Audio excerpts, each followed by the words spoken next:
Conférence de presse sur petite enfance. Et comme nous connaissons, depuis des années, Haïti prend engagement au niveau international, même au niveau national, tout, pour assurer le développement et la protection de la petite enfance.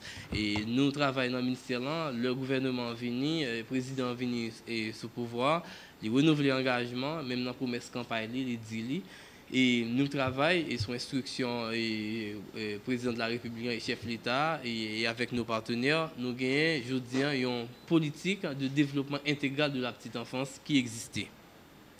Et deuxième phase, nous avons commencé à chanter ça, c'est pour nous gagner un état des lieux dans tout le pays sous question et petite enfance là.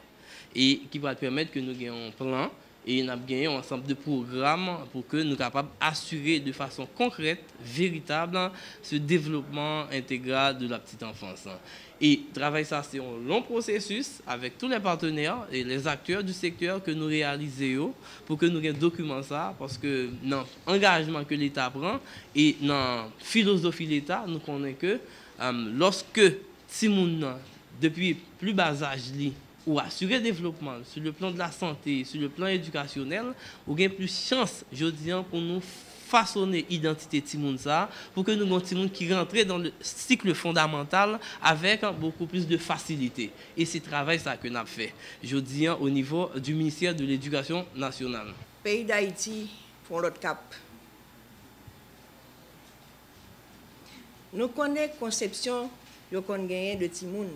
Côté de nos populations, a dit Timoun, c'est Tibet. UNICEF, depuis longtemps, a fait effort pour le sortir pays dans une sorte de traite de Timoun Piti. Eh bien, nous prenons conscience de plus en plus que Timoun jodi, grand monde demain. Timoun jodi, dirigeant demain. Timoun jodi, médecin demain, etc. Donc, il faut nous prendre en main Timoun Piti. Et depuis qu'il l'a pour nous prendre en main, ce n'est pas le 6 ans.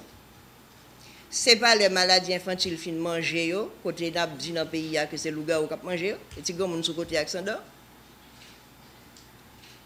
C'est depuis votre moment pour nous commencer à une assistance à femme enceinte pour nous aider le avancer, pour nous assurer que le grandit bien, il a tout potentiel entre 0 et 3, les fini pour nous permettre de rentrer dans préscolaire pour nous capables de consolider base là. Nous dit, nous avons changé, avenir pays, nous avons des citoyens que nous voulons, et nous avons consolidé au point de vue éducation préscolaire base là, parce que nous n'avons pas bâti caille chamot sans fondation. Quel objectif nous avons? Naturellement, favoriser le développement intégral de Timoun entre 0 et 3. Côté que nous obligeons les parents des socles de compétences tout pour nous montrer comment pour encadrer petit yo. Qui ça yo ka manger du point de vue local, là yo pas gain comme pour pas chercher cornflakes, gon bagay la caille dans département que yo ka ba yo, faut nous former yo pour ça.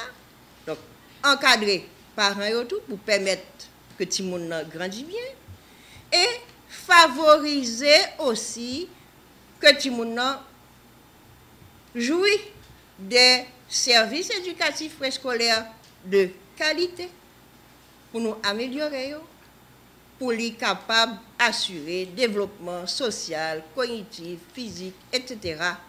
bien pour le venir citoyen que nous faisons que nous toutes à rêver. On ne le répétera jamais assez. Investir dans le développement du jeune enfant, c'est investir dans l'avenir d'un pays. Il y a eu plusieurs études qui ont été faites autour de ce que ça représente d'investir dans la petite enfance et ce qu'il y a un retour sur investissement. Il y a une étude très intéressante qui montre pour chaque dollar investi dans les services de la petite enfance, c'est un retour sur investissement d'au moins entre 3 $ et 17 $ suivant les pays. La prise en charge d'un jeune enfant conduit aussi à une meilleure préparation pour l'entrée à l'école, à une augmentation. Les enfants qui ont été mieux pris en charge restent à l'école. Il y a moins d'enfants qui ont été dans du préscolaire qui ne quittent l'école que des enfants qui n'ont pas fait de préscolaire. Il y a plus de chances qu'ils quittent l'école au fur et à mesure des années. Au plan national, ces investissements conduisent à une augmentation de la productivité et souvent à une baisse de criminalité parce que ces enfants vont plus longtemps à l'école et passent de l'école primaire à l'école secondaire et autres. Il est donc nécessaire que nous puissions travailler main dans la main à l'application de cette politique en faveur du bien-être des enfants haïtiens et de la société haïtienne en général. Dans cette optique, l'UNICEF renouvelle son engagement à accompagner le gouvernement haïtien et plus particulièrement le ministère de l'Éducation nationale et de la formation professionnelle pour le respect et la promotion des droits des enfants en soutenant tous ces efforts par le biais du plaidoyer, du renforcement des capacités institutionnelles et de la gouvernance, de l'augmentation et de l'amélioration de l'accès aux services de base en santé, éveil, éducation, protection. Notre présence ici, c'est pour marquer officiellement l'engagement de la Banque mondiale à appuyer le gouvernement haïtien dans ses efforts pour le développement de la petite enfance. Pour nous, pour la Banque mondiale, cette activité, le développement de la petite enfance, le développement du secteur de l'éducation sont au centre de notre stratégie d'assistance au développement du pays. Donc c'est pour vous dire à quel point nous sommes ravis d'être ici, Monsieur le ministre, à vos côtés pour le lancement de cette campagne d'information et de communication. Vous l'avez dit, Madame la directrice l'a dit, et Monsieur le représentant de l'UNICEF vient de nous démontrer, chiffres à l'appui, combien le développement de la petite enfance est très important, non seulement pour le développement de l'être humain, mais aussi, je dirais, il est très important, ce développement, pour la lutte contre les inégalités, pour la lutte contre la pauvreté extrême et pour un avenir meilleur, pour bâtir un Haïti où tout le monde se sent chez soi